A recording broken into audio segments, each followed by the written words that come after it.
Hello everyone, it is the Instant Match Reaction Show. Will joins me. I don't want to do this. I've really enjoyed coming up post-match. Hiya Chris, swerve this one. This is why I'm not doing it. Firmly swerved. You know these videos everyone complains how bellends turn up behind us in the shot?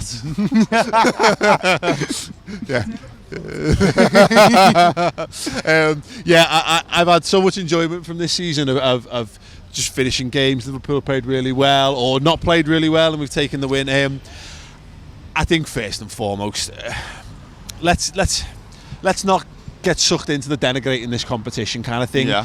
Everyone in that ground, everyone on that pitch wanted Liverpool to win that game today because we just don't like Chelsea. Well, exactly, yeah. You talk about it beforehand and you think, well, you know, it's not the most amazing competition in the world, and a few days beforehand you might think, I don't mind us losing, but once you get in the ground, once everyone starts singing the songs and once you see the team playing, you can't help but get into it. And like you say, it's Chelsea as well. You want to get one over them before the game at the weekend. You want to get in their heads a little bit, and at the end of the day, a trophy's a trophy, and like we said, it's not the best memories in the Carabao Cup. It's not something you're going to remember all your life, but if you do win it at the end of the day, it's still a great thing, and it's disappointing to go out. That's it. It's the Chelsea thing. I just really don't like Chelsea. And then people can say it's not I know there's a lot of older fellas who are like, oh, it's not a real rivalry or whatever.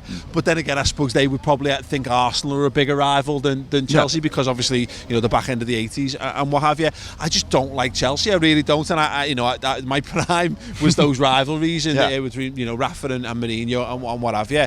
I just love to get one over them. So regardless of the competition, I wouldn't mind to win it. But I think the most stark thing tonight for me, and it was so more evident in the first half because I had them right in front of me, in front of the Kop, was that back five was like being in a time warp to Brendan Rodgers last season, and it was almost frightening how big the drop-off is from our first choice back five to that one. Well, the thing is, you look at those players and they've all got decent things about them. You know, Matip is all right at playing the ball. Lovren's got a tackle on him. Klein's a solid defender. Moreno's a bit mad, but sometimes does something interesting. But the thing that stands out is none of them are sort of amazing at everything. And you think about the players that do play in our first choice back four at the moment. You know, Trent, amazing defensive right back, amazing attacking right back. Same with Andy Robertson as well. And those defenders, Van Dijk and Gomez, are just so cool. So I feel like their good aspects still showed out today, but you could see what the weaknesses were. Like Nathaniel Klein, I thought really just didn't get me excited at any point. He was I think he was a prime example of what I'm talking about. And I think we can say we'll go through a few of them, of course. But Nathaniel Klein, I think that I don't think that game needed Mohamed Salah. I mean, it did, but in the last 5 minutes when we were desperately looking for a goal. But if I was going to go harder to try and win that game, we didn't need a better attack. I don't think we needed a better midfield. We needed better fullbacks because it was so blindingly obvious how much our play was slowed down. I thought Klein put in a really good shift, but this side you can see why he's not coming close to putting pressure on Trent Alexander-Arnold, because he just doesn't have the ball at his feet. He doesn't have that range of passing in him. He doesn't have that attacking threat, and you realise just how much we rely on Trent Alexander-Arnold and Andy Robertson on the other side. Especially today as well, because I feel like we always do kind of play that lopsided front three where one of them plays a little bit further forward. Normally it's Salah plays further and Mane withdraws. I think today Mane was the one who stayed forward and then Shaqiri would track back. So it just kind of nullified any threat that we had, because Klein was always a little bit too afraid to completely overlap Shaqiri. Shaqiri was always pulling back a bit, and I did think Shaqiri had a really good game today, and I think was one of the better players on the pitch for Liverpool. But I just think the way him and Klein didn't really complement each other, and I feel like if we had Trent to make those overlaps, we could have done a lot more down that side. It's a shame, isn't it? Because I'm being critical, obviously, because that's how I feel. I've just walked out of the game, and that was the thing that was just so blindingly obvious to me about how Liverpool played, how they set up. Now, that's Nathaniel Klein's first start of the season. It's Mignolet's first start of the season. It's Matip's second start of the season. Lovren's first game back from injury. Exactly, and Moreno.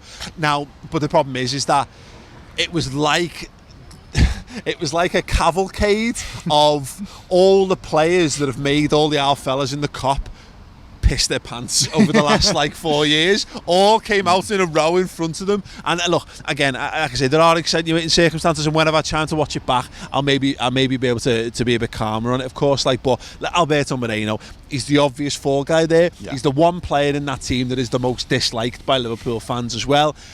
He was Chelsea's number one target in that Exactly, game. yeah. Well, that's the thing is, Victor Moses shouldn't be having anyone on toast, let alone a fullback who plays for Liverpool Football Club. Yeah. So it's disappointing there, and I just think, like you say, they target Moreno. Eden Hazard does that right at the end of the game. So I think when he does come on, he's playing on the left-hand side, and I think he realises that there's a lot of joy for him to get there playing up against Alberto Moreno. And you can't take that away from Eden Hazard. And someone said it in one of the Twitter reactions.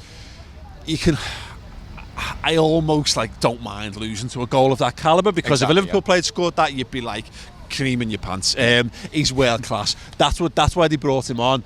The most annoying part of it is that with 15 minutes to go, I'm looking at that game and thinking, we've done this without having to bring Salah on. Yeah. They're having to bring on the likes of Hazard, of course, and his name's completely Kante in midfield, and I'm thinking, great, this is all playing into our hands. Yeah, wearing those players out for the game at the weekend as well. And that's the thing, is because up until Chelsea score their equaliser, I'm sort of thinking about what I'm going to say after the match, and I'm thinking, what, we've been really good here, we've managed the game. The players who you didn't expect to get that much out of have still done all right. I think Lovren did all right and everything like that. Mignolet makes some good saves, but it's once Chelsea get that equaliser and things start going wrong that your opinion of the game completely changes. Like players like Simon Mignolet, who, like I said, had a good game, made some good saves, but once Chelsea go ahead, we're suddenly asking him to do what Alisson does and start spraying balls up to the front three, and your opinion of him completely changes based on that. And that's it. And again, it's not fair. And this is the thing. I hold no ill feeling towards any of those lads put out there, because in years gone by, we'd have had to buy it. We'd be buying players like that in to make the numbers up. We've played league. We've put League Cup sides out where it's like, you're putting Clavan in as an example. Not wrong with Ragnar Clavan, but he's a lad that you're buying. These are lads that we're first teamers that we're just better than, and this is not a sad thing. This is a good thing. It's a good thing of where Liverpool have gone. Exactly. Klein is a perfect example of that. We brought him in and we thought our right back is sorted for years to come, and then a lad comes in through the academy who happens to be the best right back in the world, and that is fine. That's fine. Exactly that. And there's just those things, and it's. People watch the game, and you don't need me to tell you, but there's just those moments, and it's those decisions, it's the technical abilities, those lads, because they're all fine, they're all absolutely fine at their job. Fine is the word. And as the season progresses, we maybe the FA Cup, but by and large, it's very likely we'll never see those lads play in the same Liverpool team again, barring some sort of hellacious injury crisis, touch wood, whatever you've got to do. Our side is good enough to handle the odd one of them lads coming in. So Matip comes in at the weekend and he's fine. You can put, if you had to, you could play Klein and you'd be fine. You could look, Moreno, everyone hates him, but he was fine for the first half of last season. He was absolutely fine. They're all fine, but you put them together and they just don't have the technical qualities to deliver what Liverpool do, and you don't realise it until you don't have it. And like Simon Mignolet, picking the ball up, the ball is on, it's a throw-in, it's a 25-yard throw to the right back, and he can't make that throw, so he bowls it under, because he doesn't have, it might have been longer than 25, but the point remains, Alisson just does that and doesn't bat an eyelid. Virgil van Dijk plays passes.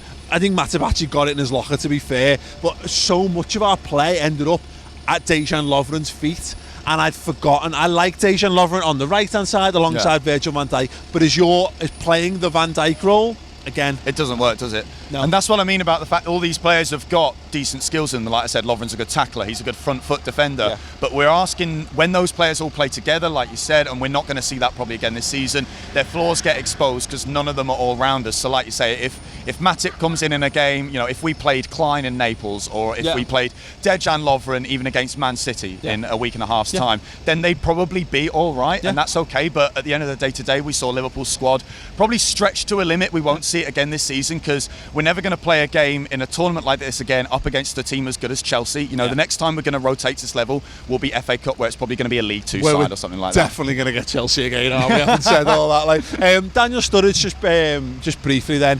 I saw a couple of people criticise him. It's only because I think the world's full of minge bags. We're never going to see a Roberto Firmino performance from Daniel Sturridge, but what I was right in the script in my head, and that was Daniel Sturridge. Is that his third goal of the season? Third goal of the season already, and he hasn't played much football. Exactly, and that was and Xherdan Shaqiri. what we should have been doing is saying that defence and the goalkeeper's crap, but it doesn't matter because the quality that we've got further up the field is going to carry us through these games, or that game in particular. And again, I thought Keita was really good. Yeah. I'll talk about Fabinho a bit more in a second, but again, that front three, and Mane, Sturridge and Shaqiri, they caused Chelsea problems. And Daniel Sturridge could have walked away there with 2 goals, and all of a sudden your second choice centre forward, or your 4th or 5th choice of your forward is on 4 goals for the season already, which is more than like Harry Kane, or as many as Harry Kane's got so far. So yeah, I think Sturridge had an alright game today. You know, like you say, it's unfair to ever ask for a Roberto Firmino performance from him, because the thing we all love about Roberto Firmino is there's no other player on the planet like him. So you can't ask for a Firmino performance from any player, let alone Daniel Sturridge. And I just found it odd, you know, in the ground today there were people throwing that whole lazy shout at him, and I've never really bought into it that much. I think certainly this season he has like upped his effort. He's really trying to do what he can for the team, and I think there are a couple of moments where he does track back in that game and do a little bit for the team. He plays more like a Robin van Persie 9.5 than he does a Roberto Firmino false 9. He wants to drop deep, to pick the ball up, to knock it off and influence the play, and then he wants the ball fed to him in the box, and he got those chances, and you can see that there's still a player in there, because if there wasn't, look, we could have started Dom Solanke in that game. We could have done, and would he have scored a goal? Odds are no, definitely not that one that Sturridge scores, because the technique required to pull off that kind of bicycle kick, even into a relatively open goal, is pretty impressive. And at the end of the day, Sturridge was vindicated in why we put him in the team, because at the end of the day, like I say, he's not going to give you a Firmino performance, but what you expect out of him is a goal. You expect him to be the player who you can rely on to put in a good finish at the end of the day, and like against PSG, he's done it. So I feel like we can't really criticise him that much for what he did today. Yeah, absolutely. Well, listen, we're running out of time, but I want to talk about Fabinho. We'll have to do that on the final word show tomorrow. Apparently, one of their goals was massively offside, so VAR is shit, which I could have told you, but I'll watch that back, and I'll talk about that on the final word show tomorrow. If you've got any topics that we've not covered so far, and you've got questions or whatever, put them in the comments below this. In the last few weeks since we've been doing this, I've been pulling them into that show as well. You can get the final word show on the redmentv.com. You might think, God, another hour talking about this. It will be therapeutic, trust me. This is how I get through my life as a Liverpool. I've survived Roy Hodgson in charge of this football club, simply because I get to do these kind of shows, and obviously people have as well along for a ride. Well, give yourself another plug for your YouTube channel. LFC Focus, do check it out if you think what I said was fine. If not, it's all up to you. Do whatever you want, but please do give it a look.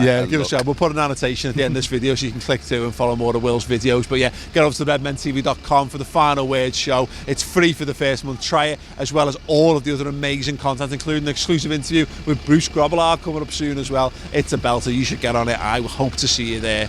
Ta-ra.